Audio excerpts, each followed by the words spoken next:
Ladies and gentlemen, boys and girls, children of all ages, welcome to Robert Sports Show. I'm your host, Robert. Alright, just got off Peacock with NXT Worlds Collide. NXT versus NXT UK. Unification, unifying all the titles because as we know, NXT UK gone. 2023 NXT Europe. I'm a huge a huge British wrestling fan. So seeing what they've done with NXT UK of recent, it's like they plucked most of the talent over to WWE and NXT, and just, yeah. The fact that you come out on NXT television to pimp Tyler Bate versus Bron Baker, with Tyler Bate having the NXT UK title, but you still have the tournament going on. It was in round one of the tournament. So you literally just said, here's the results, screw it. It's like, I thought that was kind of piss poor playing in my part, but whatever. Alright, so we had 5 big matches, really short show today for them, and then we need to lead up to All Out. They want to interfere with that, I bet. As a matter of fact, if I have a TV right behind here with the pre-show of All Out, the FTW Championship hook and Cool Hand Angelo Parker's getting ready to start. So 0 hours on that, finishing this up, get the NASCAR race. So as soon as that's done, I'll get that review up as well. Alright, NXT North American title, we had Ricochet representing the Raw brand coming down to NXT. And Triple H says it is a developmental, so it's coming down to versus Carmelo Hayes. I've been high on Carmelo Hayes since he was Christian Casanova in Northeast Wrestling. I'm so glad he got a shot here, and he's trying to make the North American title the #1 title, as he says. Having his mouthpiece with him, which he can talk great, but having Turk Williams with him, interfering in matches and stuff, but still, this match, we all know how good Ricochet is. Carmelo Hayes, he is just that next level of opponent here. This was a great back and forth match. You had a little bit of the high flying from Ricochet. You had Carmelo Hayes doing what he does best. You had Turk Williams getting involved and kind of distracting Ricochet a lot. This is one of those matches, it's like, deep down, it's so good. But it's like, I don't think a lot of people really are going to enjoy it because of the Turk Williams stuff. But I give it 4-star, with Carmelo Hayes retaining his North American title. Next up, we had the tag titles. Fatal 4-Way Elimination, NXT tag title versus NXT UK tag title. During the pre-show, we saw backstage where Roderick Strong was knocked out. He was laying, like right over by a car or something. There's been a lot of issues with the Diamond Mine, the Creed brothers, Damon, Kemp, and Roderick Strong. I think those issues came to head here tonight. So we had representing NXT UK Tag Team Champions Brooks Jensen and Josh Briggs going against the Creed brothers, NXT Champions, going against Pretty Deadly. What are their names? They've changed their names a couple times. So when they were in NXT UK the first time, they changed their name when they came over. Because they're the only tag team in this group that have won tag titles in both. Let me pull Worlds Collide up here. So it's Elton Prince and Kip Wilson. And they were formerly known as, let's see here, Sam Stroker and Lewis Holloway. And before that, just in Europe wrestling, they were known as Lewis Holloway and Sammy Smooth. So yeah, they've had a couple name changes there. But yeah, having these 4 teams in Gallus also with Wolfgang and Mark Gallus, or Mark Coffey, Joe Coffey on the side. I'm actually a Gallus fan. I think Gallus is they got a cool intro song. It's really cool down there, tag team. Hopefully they do big things at NXT. Hopefully NXT UK or NXT Europe. They can run the scene there. But the first elimination was elimination. The first elimination was actually Brooks Jensen and Josh Briggs. So we knew we were going to have a new NXT UK tag champion. Second elimination was actually Gallus. So it brought down the Creed brothers and Pretty Deadly. Back and forth match. A really good match there for a little bit. We had Lash Legend and then the girl from Briggs and Jensen get involved. And they were fighting each other. You had Gallus and Briggs and Jensen fighting in the back, fighting through the crowd. They knocked the referee out at one point because they're fighting along the ringside. Pretty Deadly and Creed brothers. It was actually a pretty good little match up there for a little bit. You had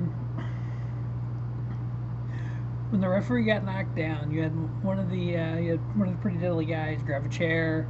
Damien Kemp came in and speared. I mean, it was a Roman Reigns level spear. I mean, literally shot him halfway across the freaking ring, knocked the chair out of his hand, saving Creed. He started high fiving the Creed. Creed was that he was high fiving. Let's see, Creed brothers. I think it was Julius, the dollar one. He high fived Julius, and then Damien Kemp picked the chair up and to the back of Julius Creed. Boom! The chair shot heard around the world.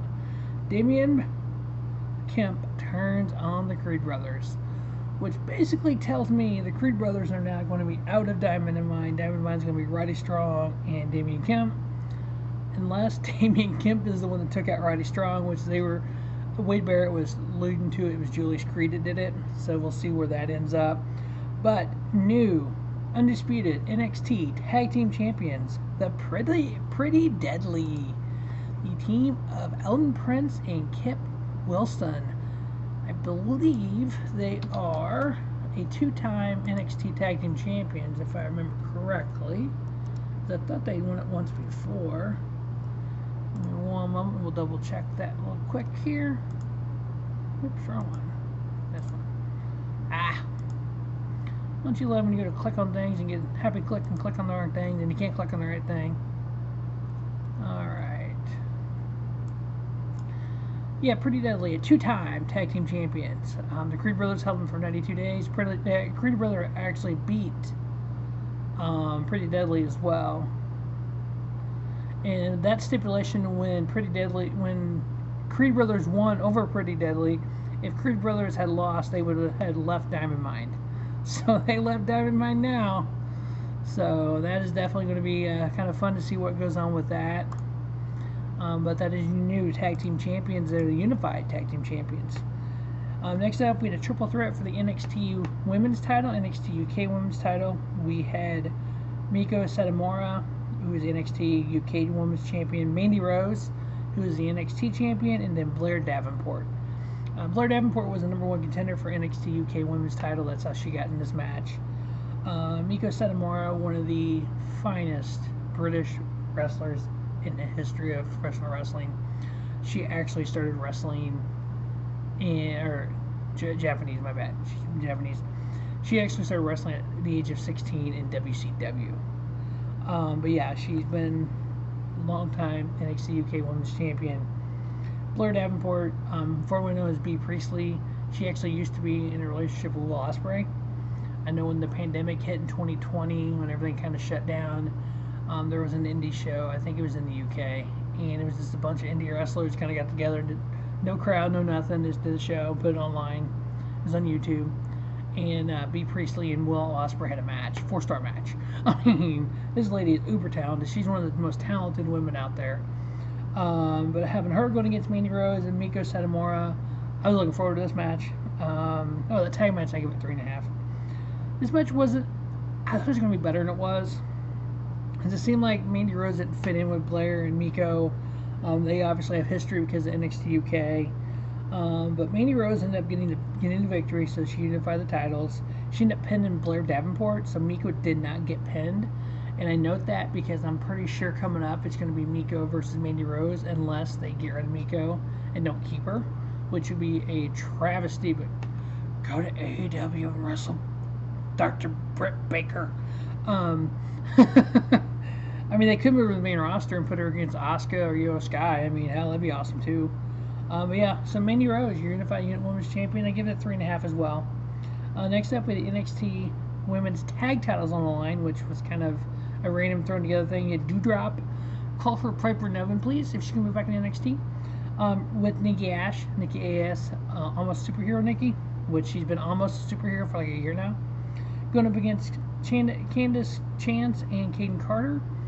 I'd rather call Candice Chance Casey Catanzaro because that's her name from American Ninja Warrior. Yeah, this match was kind of, to me, it was thrown on here for no reason, really. Just get all the NXT titles on here. But yeah, Candice Chance and Kayden Carter ended up getting the victory. We had what's the name of that tag team? Toxic Attraction come out. toward the end and got involved, and so we had a retain there. 2 3/4 star match I gave it. Then we had our main event. We had the NXT champion versus the NXT UK champion. At this point, any of the NXT UK people have lost, so I was kind of curious how they were going to go with this. I was kind of, part of me was like, if Tyler Bate wins, that's freaking awesome. He deserves it. The big strong boy. If Bron Breakker loses, he moves up the main roster. I mean, what the hell? Why not? My thinking is with Bron, they're gonna wait to Rumble. He'll probably debut in the Royal Rumble, which, hey, he should be the main event guy. He should be the guy that beats.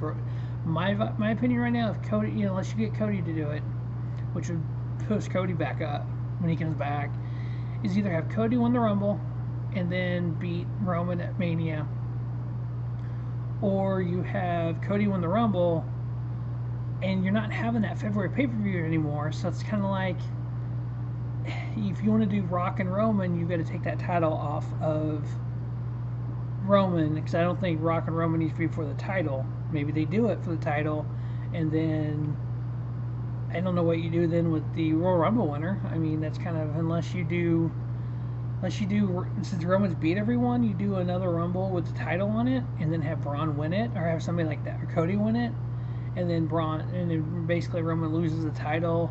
Rock comes out and says, I wouldn't have lost the title like that, and then, whatever. But they gotta take title off Roman eventually. Bron Breakker, Cody Rhodes, probably the only two people I see doing it. Tyler Bate did lose here, which to me is not a loss. I mean, Tyler Bate's one of the best UK got to offer from former UK. Now my curiosity is, when NXT Europe comes about, are these UK people like a Tyler Bate, are they going to go back? Are they going to go to the main roster? Do they want to work on the main roster? I know eventually Gunther did, but Bron Breakker getting the win, 4 1/4 star match.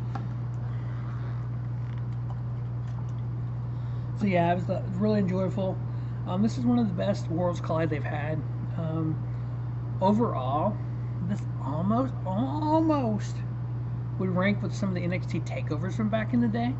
You can see Tripp's fingerprints on the product. We saw Clash at the Castle, really good match. His match quality was up. We saw online who the producer was for each match, which was amazing.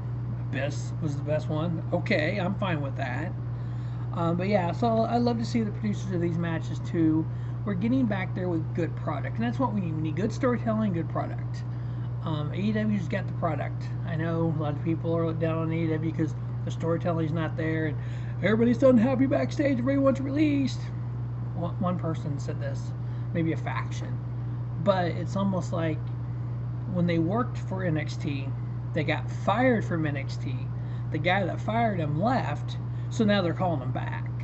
I'm sorry, if I worked at a place and I busted my ass and I got fired and I found another job, and somebody that I knew and liked took over and called me and said, hey, you want to come back? That company's already fired me once. Why would I want to go back? Why would I want to go back and sit in catering and get paid, unless that's what I want? But if I want to be on TV, want to perform, want to go do indie stuff, and go do other things, why would I go back? But that's just my opinion. But yeah, stay tuned to Rubber Sports Show. So we're going to have all-out review as soon as the show's over with. We'll have the Effie's Big Gay Brunch 5 probably tomorrow. I know it happened today, so I'm a little late on that one. Then this week we'll have NCAA College Football Week 2, NFL Week 1, 3 NASCAR videos, NASCAR Capable Truck Series, Xfinity and Cup Series previews, the Cup races tonight as well, opening the playoffs, close the playoffs and Truck Series on Saturday. Those videos will be up as well. Lots coming to Robert Sports Show this week. As always, thanks for watching Robert Sports Show, and don't just have a great day, have a spiffy day. Robert Sports Show, your YouTube leader in sports channel content.